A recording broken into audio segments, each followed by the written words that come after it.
All right, if you have a JL, you need to check this out. So what you're looking at here is the passenger side upper rear coil perch. What I noticed recently is I had some squeaking on the rear suspension. I couldn't figure out where it was coming from.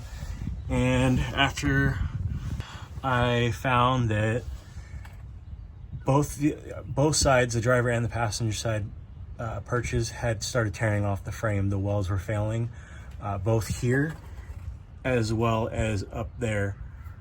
So I posted it up on the JL boards, and a few people went out and checked their Jeeps, had the same issue. So it could just be bad welds from the factory, but regardless, I would definitely check it out.